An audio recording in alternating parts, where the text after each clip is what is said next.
खुदावन का शुक्र करते हैं आज के समय के लिए।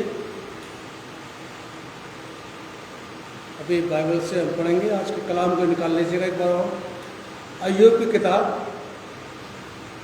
उसका 15 अध्याय और 20 से लेकर के 26 तक मैं आपके सामने पढ़ रहा हूँ। अय्यूब 15, 20 से 26। यहाँ ऐसे लिखा हुआ है, सुनो, दुर्जन जीवन भर पीड़ा में छटपटाता है। अत्याचारी अपनी निश्चित अल्पाइयों में जोर आजमाता है। उसके कानों में डरावनी आवाज़ें गूंजती हैं। सुख समृद्धि के दिनों में विनाश करने वाला उस पर टूट पड़ता है। उसे विश्वास नहीं होता कि वह घोर अंधकार से बच निकलेगा। उसके सिर पर तलवार लटकती रहती है। वह भोजन के लिए इधर उधर भटकता है और पूछता है, रोटी कहाँ मिलेगी। उसे अनुभव होता है कि विनाश का दिन समीप आ गया है। विपदाएं और संकट उसे भयभीत करते हैं। युद्ध के लिए तैयार राजा की तरह वे उसको दबोच लेते हैं, क्योंकि उसने परमेश्वर के विरुद्ध हाथ उठाया था। उसने सर्वशक्तिमान के प्रति दुस्साहस किया था। उसने मोटे ढालों की आड़ लेकर घमंड से उस पर धावा बोला था। उसके चेहरे पर अधर्म की चर्बी चढ़ गई थी। उसकी देह दुष्कर्मों की चर्बी से मुटा गई थी। खुदा अपने कलाम पर बरकत बख्शे। ये बड़ा महत्वपूर्ण समय होता है कि हम लोग खुदा के कलाम से कुछ सीख सकें और उसको अपने जीवन में लागू कर सकें। हम कुछ भी करें, लेकिन जब खुदा की बात होती है तो खुदा की बातों को सुनना चाहिए। आज का जो टॉपिक है बड़ा कड़वा है, धर्मी और दुष्ट। और इसका मुख्य पद है प्रकाशित वाक्य 21:4। जरा पढ़िएगा, प्रकाशित वाक्य 21:4। वो उनकी आंखों से सब आंसू पोंछ डालेगा और उसके बाद भी मृत्यु ना रहेगी। बैठे, आइए दुआ मांगे। खुदावन इस समय आपके कलाम का वर्णन करने के लिए जा रहे हैं और ये ज़रूरी है। आपका ज्ञान, आपकी बुद्धि, आपकी समझ हमको मिले। आज के कलाम पर आपकी बरकत हो। खुदावन यीशु मसीह के नाम से मांगते हैं, आमीन। मुझे नहीं पता, लेकिन ये मेरा तजुर्बा है अभी तक कि मैं ज़्यादातर अपने आसपास जब देखता हूँ तो बहुत सारे लोग परेशान रहते हैं। और जानते हैं परेशान क्यों रहते हैं? ईमानदार, नेक दिल यानी बिना कपट का, मेहनती, जिम्मेदार और खुदा पर भरोसा रखने वाला, इस इंसान को मैंने परेशान देखा है। और एक को तो बिल्कुल फेस टू फेस में जानता हूँ, बिल्कुल मेरी रोज मुलाकात होती रहती है उससे, कि उस इंसान ने जिंदगी में कभी बुरा नहीं किया। ईमानदारी से अपना काम कर रहा है, मेहनत से अपना काम कर रहा है, जिम्मेदारी से अपना काम कर रहा है, खुदा पर भरोसा रख रहा है, फिर ही परेशान। और ये आपका अनुभव लग रहा होगा, जिनमें कपट नहीं होता, सच्चे इंसान है, बुराई से दूर रहते हैं, बुराई की परिभाषा भी नहीं मालूम है कि बुराई होती क्या है। मैं उस इंसान को परेशानी देखता हूँ, उन इंसानों को, बहुत से ऐसे। और जो मक्कार हैं, बेईमान हैं, चोर हैं, डकैत हैं, झूठ बोलते हैं, धोखा देते हैं, खुदा से दूर रहते हैं, लड़ाई झगड़ा करते हैं, गाली गलौज करते हैं, किसी को नहीं बख्शते, चाहे छोटा हो बड़ा हो, कैसा भी क्यों ना हो, बुराइयों में लगे रहते, दूसरे की नुक्ताचीनी करेंगे, दूसरे की बुराइयां करेंगे, वो खुश रहते, मतलब ही नहीं उनको। खुदा की तो बातें छोड़ दीजिए, खुदा से तो बहुत ही दूर रहते, जैसा मैं लुंगी का उदाहरण दिया था आपको। बाइबल में ऐसे लोग आपको बहुत से मिल जाएंगे। ये तो मैंने दुनियावी बात करी है, समाज की, जो मेरा अभी तजुर्बा रहा है और जहाँ जब मैं गया हूँ मैंने ऐसा देखा, आज भी देखता हूँ मैं।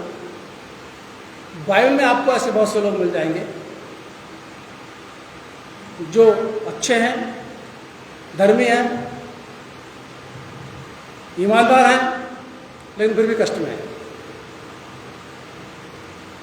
तो कभी कभी इनको देख करके तसल्ली भी हो जाती है कि भाई जब ये लोग ऐसे हैं तो हमें तो क्या हुआ। बाइबल कहते निकाले सब उपदेशक, साथ निकाले, जरा सब उपदेशक निकालते रहिए आप लोग। सब उपदेशक उसका 7 अध्याय, सब उपदेशक 7 अध्याय पद 15, जिसको मिल जाए जरा जोर से पढ़िए इसको, और जिसके पास नहीं है बाइबल वो सुनिए जी। सब उपदेशक 7 अध्याय पद 15, पेज नंबर 810, पढ़िए जरा। अपने व्यर्थ जीवन में मैंने, देखिए साहब, बाइबल क्या कहती है, अपने बेकार के जीवन में मैंने, हाँ बेटा, यह सब कुछ देखा है। कोई धर्मी अपने धर्म का काम करते हुए नष्ट हो जाता है। कोई धर्मी, खड़े रहना बेटा, पूरा करना इसको। कोई धर्मी अपने धर्म का काम करते करते, ये सब उपदेशक यानी इसका लेखक सुलेमान अपने अनुभव को बता रहा है, अपने तजुर्बे को बता रहा है। आगे, और दुष्ट बुराई करते हुए दीर्घायु होता है, यानी लंबी उम्र में होता है। बैठो बेटा, समझ गए? धर्मी अपने भले काम करते हुए नष्ट हो रहा है, और दुष्ट बुराई करते करते लंबी उम्र हो रही है। एक जगह सर पढ़ी जरा, इसी का 8 का 14 पद जरा पढ़ना बेटा, 8 का 14।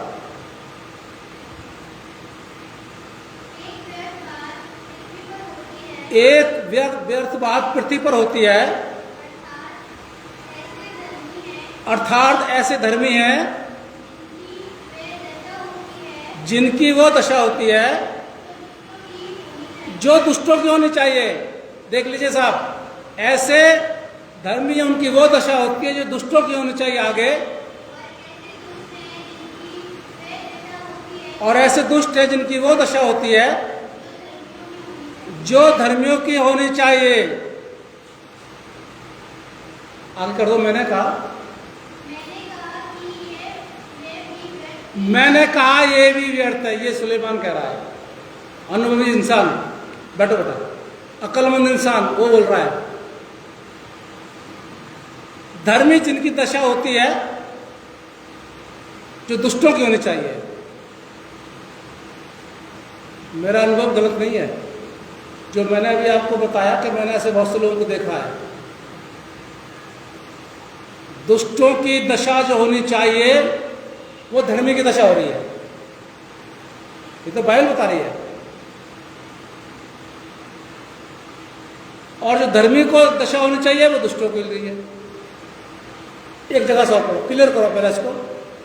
यिर्मयाह 12 निकालो, यिर्मयाह 12 पेज नंबर 903, यिर्मयाह 12 और इसका जरा पहला पद पढ़ना।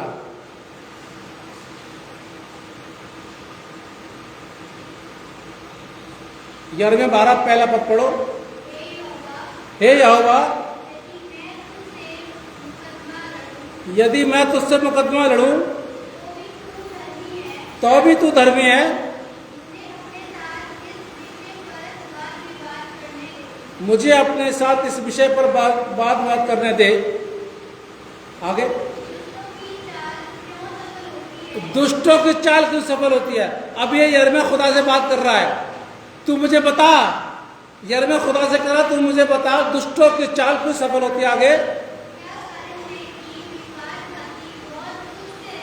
क्या कारण है कि विश्वासघाती बहुत सुख से रहते? बैठो बेटा,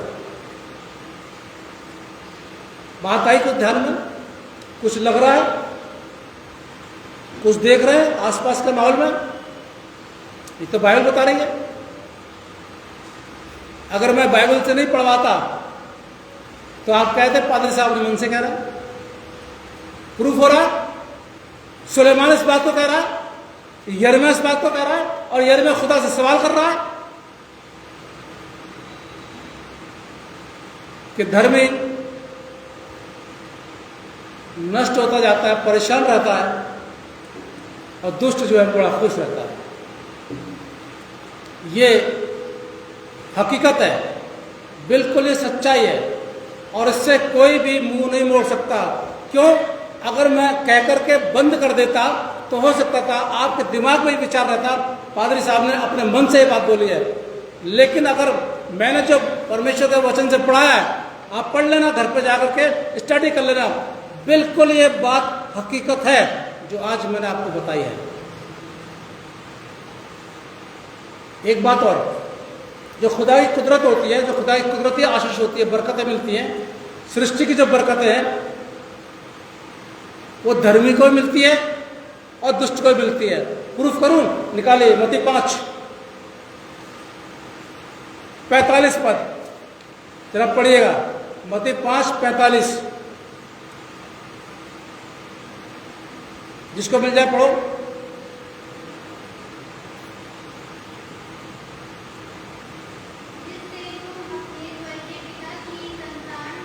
अभी यीशु मसीह यहां पर कह रहे हैं, आगे बेटा बोलते पढ़ते रहो। हाँ? क्योंकि वो भले और बुरे दोनों पर अपनी रोशनी देता है।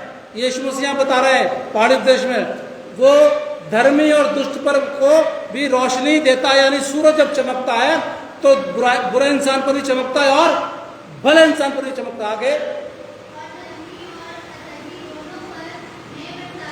और धर्मी और अधर्मी पर दोनों पर बारिश होती है। जो ये कुदरत की बरकत है वो वो धर्मी को मिल रही है और अधर्मी को मिल रही है। लेकिन परेशान कौन है? क्वेश्चन मार्क है, परेशान कौन है? आज के समय में परेशान ज्यादा कौन रहता है? धर्मी, ईमानदार, मेहनती, जिम्मेदार, सच बोलने वाला, खुदा से भरोसा करने वाला। अब देखना माहौल उठा के, पता जानते हैं, बुरे इंसान से तो डरने लगता है, बेईमान इंसान से इतना डर नहीं लगता है, ईमानदार से बहुत डर लगता है, क्योंकि वो ईमानदार है। और अगर आपके अंदर बेईमानी है तो आप उसके साथ सपोर्ट दोस्ती कर नहीं सकते। आप डरेंगे काम करते हुए, अरे कोई देखे ना देखे, ये देख लेगा। जब तक बुरे लोग एक साथ रह रहे हैं, ठीक है, एक कैंपस में तो सारे के सारे दुष्ट रह रहे हैं तो कोई बात नहीं। लेकिन अगर कोई ईमानदार आदमी वहां पर आ गया तो सारे दुष्टों को परेशानी हो जाएगी। आप समाज में देख लीजिए, आप चर्चेस में देख लीजिए, आप जहां पर काम करते हैं वहां पर देख लीजिए, लोग आपकी ईमानदारी से परेशान हो जाएंगे, लोग आपकी ईमानदारी से दुश्मन बन जाएंगे, आपके भले कामों से, आपकी भलाई से लोग परेशान हो जाएंगे, टेंशन में आ जाएंगे, बिल्कुल रात दिन आपकी चर्चा होती रहेगी। ये कैसे ईमानदार, इससे गुजारा कैसे होता है? और जो बेईमान हो तो फिर उनकी तो बात ही अलग है।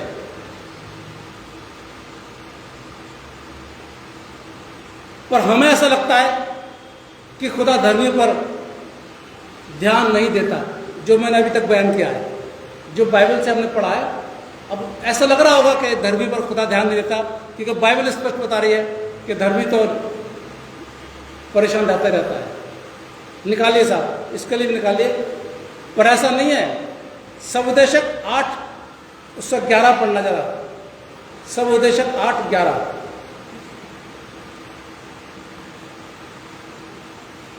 पढ़िए। बुरे काम के दंड की आज्ञा जल्दी से नहीं दी जाती, ये कारण है।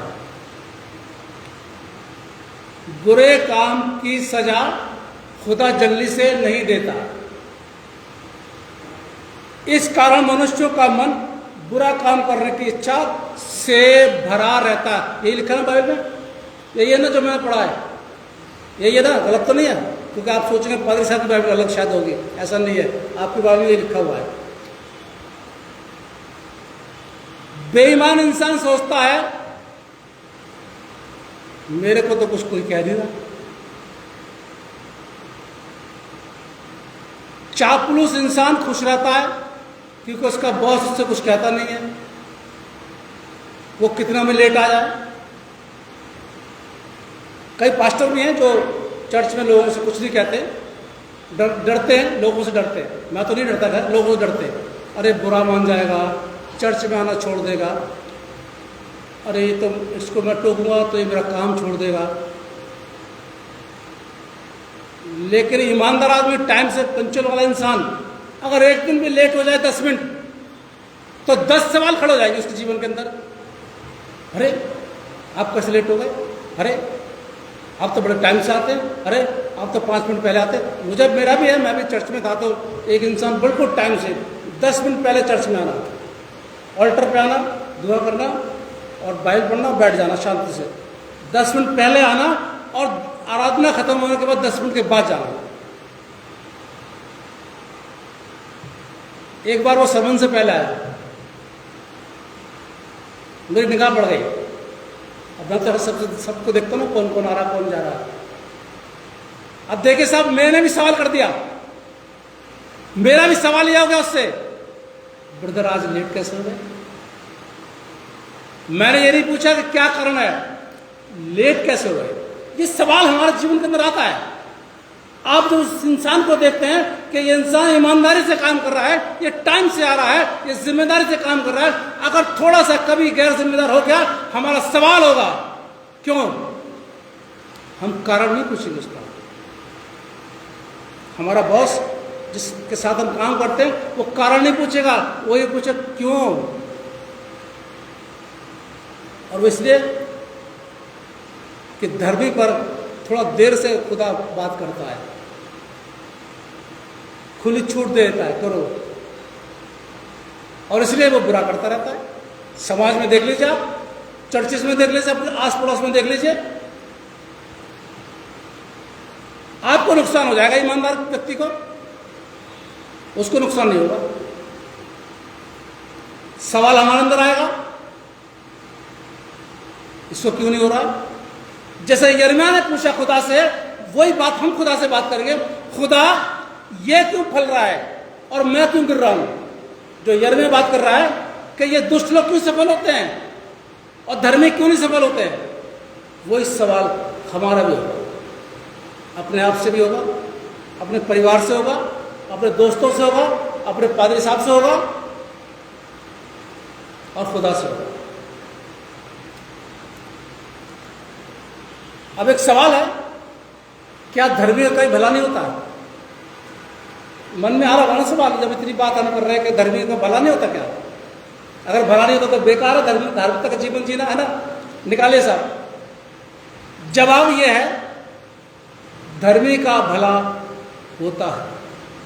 और मैं जवाब बाइबल से पढ़वा रहा हूं। निकालिए अय्यूब 15, अभी जो बाइबल से मैंने पढ़ा था, अय्यूब 15 निकालिए।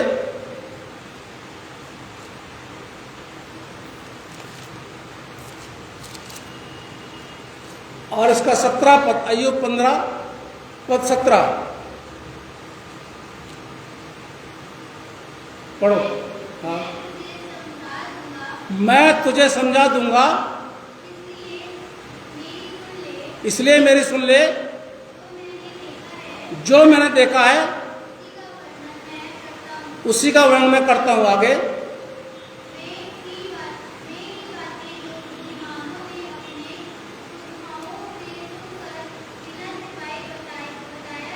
20 पद, जरा 20 22 18 पद पढ़ो उसका। 18 पढ़ दिया? अब बेटा इस पर आ जाओ, जरा 20 पर आ जाओ।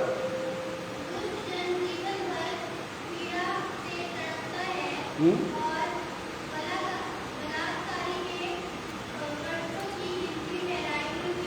22 पद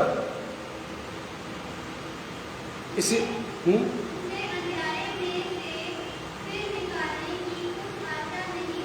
उसे फिर अंधेरे में से निकालने की कुछ आशा नहीं होती, यानी दुष्ट इंसान अगर अंधेरे में चला गया तो वो उजियाले में आ नहीं पाता है आगे। और परेशानी यानी कि जो तलवार से नुकसान होता है उसके घात में रहता है। तो ऐसा नहीं है, खुदा भला नहीं करता है, खुदा भला करता है। इसको और स्टडी कर लेना, घर पे जाके पूरा पढ़ना, बहुत अच्छा है। अब इसका जरा 20 और 21 पद और पढ़ो बेटा इसका, इसी का 15 का। दुष्ट जन, फिर से ध्यान से सुनिए, यहां बाइबल अब स्पष्ट कर रही है, हमारे सवाल का जवाब दे रही है कि क्या धर्मी पर परेशानी आती है तो क्या वो फलता रहता है? दुष्ट जन जीवन भर क्या करता है? आप भी देखते रहिए, जो बुरा इंसान है ना, वो टेंशन में, वो हमेशा परेशान रहेगा। खुदा उसकी थैली में, पर्स में छेद कर देगा। दिन और रात कमाता रहेगा, सुबह से लेकर शाम तक मेहनत करता रहेगा, खुद भी रहेगा, पूरे खानदान को लगा लेगा, लेकिन फिर भी क्या बोलेगा? क्या बोलेगा? हार्ट अटैक, परेशान है। उस इंसान को आप रोते हुए देख लेना। बाइबल बता रही ना, दुष्ट आदमी तड़पता रहता है। आगे बेटा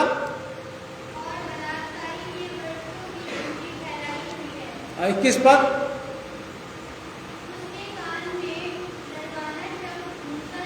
हमेशा उसको डर लगा रहता है, बेईमान इंसान को हमेशा डर लगा रहता है।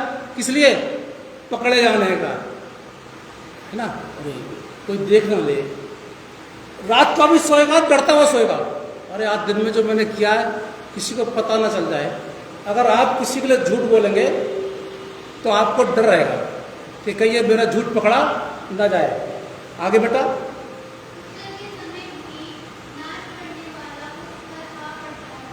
कुशल के समय भी नाश करने वाला उस पर आ पड़ता है, यानी अगर उसको कुछ बरकत मिलने वाली है तो वो भी बेटा वो भी नहीं मिलती। 8:13 सवोपदेशक 8:13 और पढ़ी जरा, फिर आगे चलते हैं। सवोपदेशक 8:13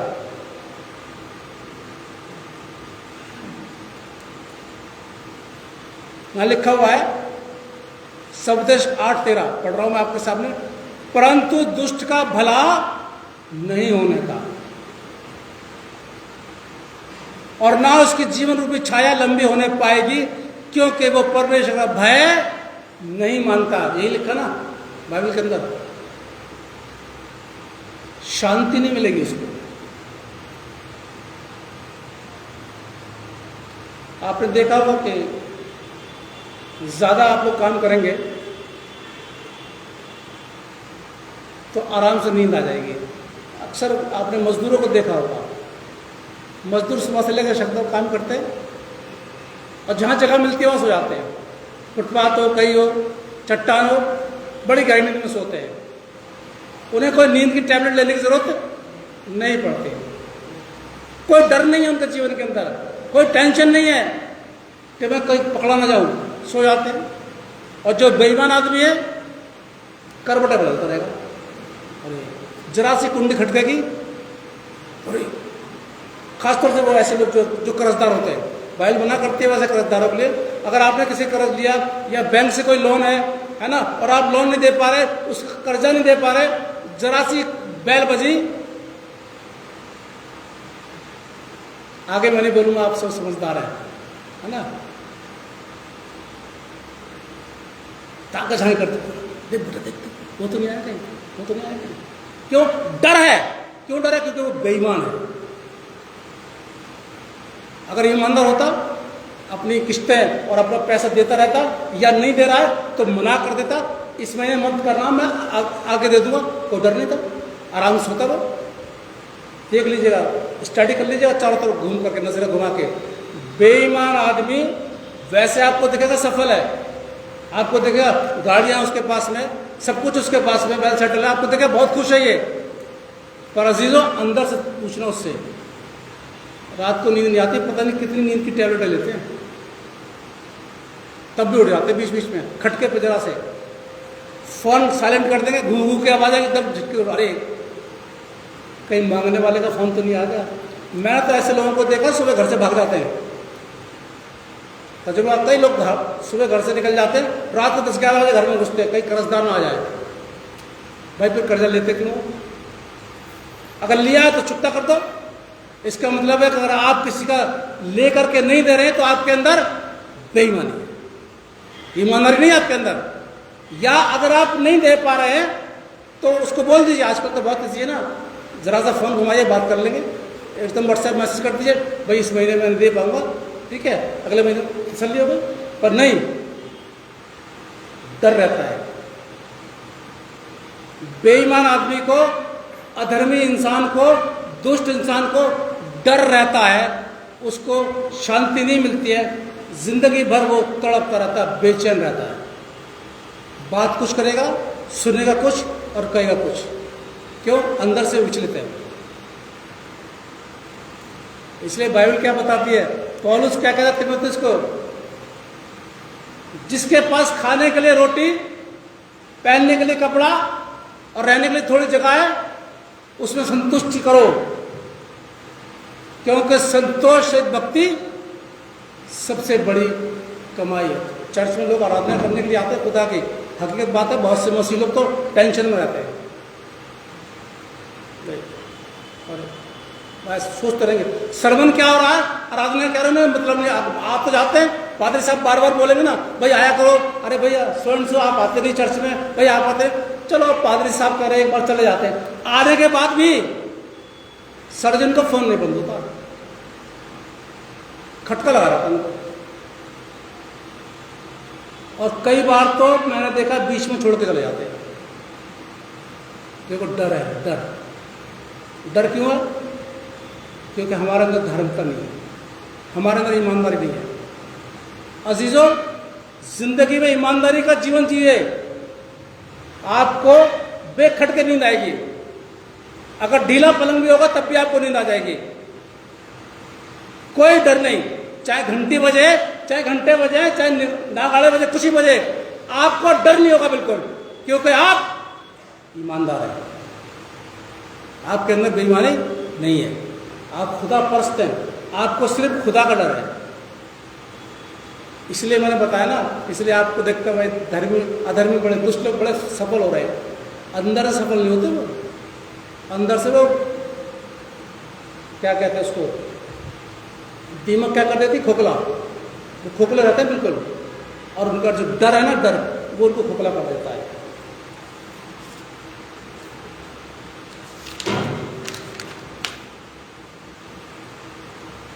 आने वाले समय में धर्मी के सारे दुख दूर होंगे। अभी तक बात करेंगे, आप सोच रहे हैं धर्मी को क्या मिलेगा, अब बता रहा हूँ धर्मी को क्या मिलेगा। अधर्मी को तो देख लिया, कष्ट में रहता है, अब धर्मी को क्या मिलेगा। आने वाले वक्त में जिंदगी का जो उसका समय है, जो उसने अपना जीवन धर्म में बिताया ईमानदारी से, मैं मानता हूँ ईमानदार इंसान के पास पैसे की कमी रहती है, उसकी इच्छाएं पूरी नहीं होती है। बच्चे वो कौन सा फ़ोन आजकल कर रहे हैं पता नहीं, बड़े बड़े क्या नाम उसका, आईफोन सुनता रहता ना, मैंने तो नहीं पता था उसके बारे में, मेरे पास एक छोटा सा है। इच्छाएं नहीं पूरी हो पाती हैं। ईमानदार आदमी के पास उसी सैलरी में अपना पूरा महीना चलाता है, वो मैं मानता हूँ, सिर्फ वो अपने घर खानदान की ज़रूरत पूरी करता है। बच्चा रूठ के बैठ जाएगा, मम्मी उसके पास ये वाला फ़ोन है, मुझे दिलवा दो। अब कहाँ से आएगा फ़ोन, कहाँ से आएगा? 40,000 तो सैलरी मिल रही है, 1 लाख का फ़ोन है, कहाँ से आएगा? समझ गए मेरी बात? आगे नहीं समझ में, कहाँ से आएगा? कुछ ना कुछ गड़बड़ करेगा तभी आएगा। और जब गड़बड़ कर ली या किस्तों पे ले लिया, मसीह लोगों की बात ध्यान सुन लो, बाइबल मना करती है कि किसी भी बात में किसी कर्जदार मत हो, सिर्फ एक बात है मोहब्बत के, बस। आप अगर किसी कर्जदार तो मोहब्बत के होना चाहिए, वो भी खुदा के प्रेम से आप कर्जदार बने। बाकी बाइबल स्पष्ट कहते कभी कर्जा मत लो। बहुत से लोग नहीं लेते, हमने भी नहीं लिया क्योंकि मुझे भी डर है। कई बार मुझसे बोला गया, अरे बच्चों ने बोला पापा ये चीज़ किस्तों पर ले लो, आसानी से मिल जाएगी, ये प्लॉट मिल रहा है, मकान मिल रहा है, किस्तों पर ले लो। मुझे पता डर क्या रहता है, अगर वो किस्त नहीं चुका पाया तो कितनी बेइज्जती होगी, है ना। मैंने देखा ना, हमारे कॉलोनी में आते रहते हैं वो बैंक वाले, हम ही से पूछते हैं सर जी ये कहाँ पर रहते हैं, अरे हमें क्या पता भाई कहाँ पर रहते हैं, ये आते रहते हैं वो लोग। लेकिन ऐसा नहीं है कि अगर मेरे पास कार नहीं है तो मैं जिंदगी नहीं जी रहा हूं, बेटर जिंदगी जी रहा हूं। आपने मेरा स्कूटर देखा होगा, सब जानते हैं, शुरू में जो आया था पुराने मॉडल का था। क्या मैं ले नहीं सकता था नया? मेरा काम चल रहा था, ले रहा था, अब तो खैर नहीं चला पाता हूं। तो संतोष है, भक्ति सबसे बड़ी कमाई है, और दुष्ट को कभी तसल्ली नहीं मिलती है। अब आने वाले समय में धर्मी को क्या मिलेगा? निकालो जरा प्रकाशित वाक्य, निकालिए बेटा, कोई भी निकालो प्रकाशित वाक्य 7 अध्याय निकालो उसका।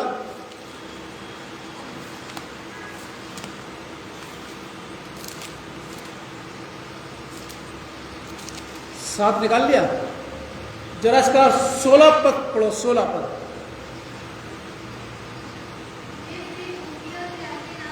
खुदा का कलाम यहां बोल रहा है, खुदा बाप क्या बोल रहे हैं? आने वाले समय में धर्मी कभी भूखा और कभी प्यासा नहीं होगा। आगे,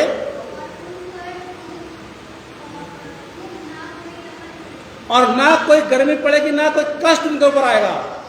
17 पद। हाँ, उनकी रखवाली करेगा। आगे, उनको जिंदगी जीवन के जल के स्रोतों के पास लेके जाएगा। आगे, हालेलुया। और खुदा उनकी आंखों से सारे आंसू, मेरे साथ हैं आप लोग, मेरे साथ नहीं, बाइबल के साथ हैं। अगर बाइबल, बेटा बेटा, अगर बाइबल के साथ हैं तो एक बार हालेलुया बोल दीजिए। आने वाले समय में धर्मी व्यक्ति के आंखों में आंसू नहीं होंगे, बिल्कुल नहीं होंगे, खुश रहेगा वो बिल्कुल। अरे अभी तक कष्ट है ना।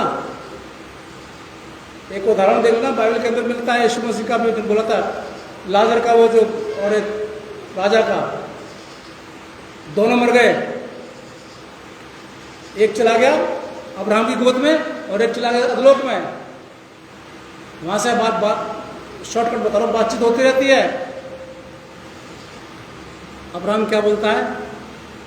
बेटा तूने बहुत जिंदगी बड़े सुख पाए, तू बड़ा खुश रहा है, और ये जो लाजर है ना, इसने तेरी झूठन खाई है। तेरे दरवाजे पड़ा रहता था, तू उसको झूठे देता था, बेचारा खाता था। इसने अपनी जिंदगी के अंदर बहुत दुख उठाया है और तूने सुख उठाया। अब उल्टा हो गया है। अब ये जिंदगी भर सुख उठाएगा और तू जिंदगी भर दुख उठाएगा। इस संसार के अंदर लिमिटेड हमारा दुख है, लिमिटेड हमारा सुख है, लेकिन आने वाले समय में हमारे सारे आंसू पोंछ दिए जाएंगे। इस विश्वास के साथ अपनी जिंदगी को जिए।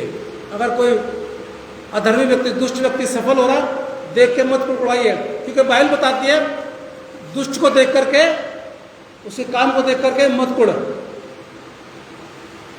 आप अपना जीवन जिए। और अजीजों, अगर अभी से आप बेईमानी कर रहे हैं, अभी तक, मैं तो कड़वा बोलता हूँ, मुझे तो पता है, कड़वा बोलता हूँ, अगर अभी तक बेईमानी कर रहे हैं, आज प्रॉमिस कर लीजिए खुदा से, मैं ईमानदारी की जिंदगी जीऊंगा। यकीन मानिए, भूखे नहीं रहेंगे, नंगे नहीं घूमेंगे, और ना ही आप किसी से कर्जा मांगेंगे। खुदा आपकी जरूरत आपको दे देगा। खुदा आपको बहुत बढ़िया नींद दे देगा। मुसीबत आने से पहले आपके पास में सब कुछ आ जाएगा। ये मेरे पास इतनी बड़ी मुसीबत आई, इससे पहले मेरे पास आ गया। वो तो बाद में समझा कि खुदा ये मुसीबत मुझे दे रहा था, सारा इंतजाम कर दिया। कितने लाख रुपए खर्च हो गए, किसी से मैंने कुछ नहीं मांगा। ये तो आप लोग भी जानते हो, यहाँ मैंने कुछ नहीं मांगा, किसी से मैंने कुछ नहीं मांगा, अपने आप आता गया। क्यों? क्योंकि ईमानदारी सबसे बड़ी चीज़ है, खुदा पर भरोसा करना सबसे बड़ी चीज़ है। और दुष्ट अगर अपना जीवन जी रहा है उसे जीने दीजिए। आपको अपना जीवन जीना है, आपको देखना है मैं कैसा जीवन हूँ। अरे लोग तो अच्छा बोले हमारे मरने के बाद, नहीं तो मरने के जैसी कब्रिस्तान जाएंगे वैसे लोग क्या कहेंगे, अच्छा वो चला गया, अरे बड़ी बेईमानी करता था इधर, अरे कर्जदार तो इसके दरवाजे पर खड़े रहता है हमेशा, इतना झूठ बोलता था, इतना धोखा देता था। यही तो बोलेंगे ना, हमारे बच्चों को गुस्सा आएगा, हमारे पापा के लिए ऐसा बोला जा रहा है। अरे कुछ तो काम ऐसा करो कि हमारा ख़ानदान हमारे कामों से लज्जित ना हो, बल्कि अच्छा बोला। अरे नहीं, बहुत भला इंसान था भाई, इसने कभी किसी का बुरा नहीं कहा बेचारे, देखो कैसा चला गया। इसलिए हम क्या करें, निकालिए भजन, हमारा फैसला क्या है, भजन संहिता निकालिए जरा आखिर में, हमारा क्या फैसला होना चाहिए। भजन संहिता 73 निकालो बेटा, किसी को मिल जाए तो 73, भजन संहिता 73 और इसका 28 पद जरा पढ़ना।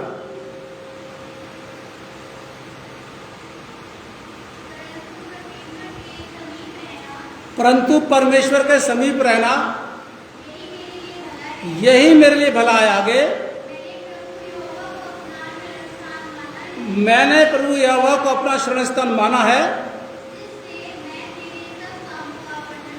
जिससे मैं तेरे सब कामों का वर्णन कर सकूं। ये फैसला होना चाहिए हर मसीह का, हर मसीह का ये फैसला होना चाहिए। और अगर ये फैसला है, घर पे जाकर फिर रिवाज कर लेना उसको, अगर ये फैसला है तो जिंदगी में हम करवटें नहीं बदलेंगे, बेचैन नहीं रहेंगे, डरते हुए नहीं रहेंगे, निडर होकर रहेंगे। बिल्कुल जहाँ भी जाएंगे निडरता से जाएंगे। अगर डर होगा सिर्फ एक बात, तो खुदा का, बस खुदा देख रहा है, और किसी का डर नहीं होगा आपके अंदर, किसी का भी डर नहीं होगा, क्योंकि आप अपनी जिंदगी ईमानदारी से बिता रहे हैं, आप कोई गलत काम नहीं कर रहे हैं।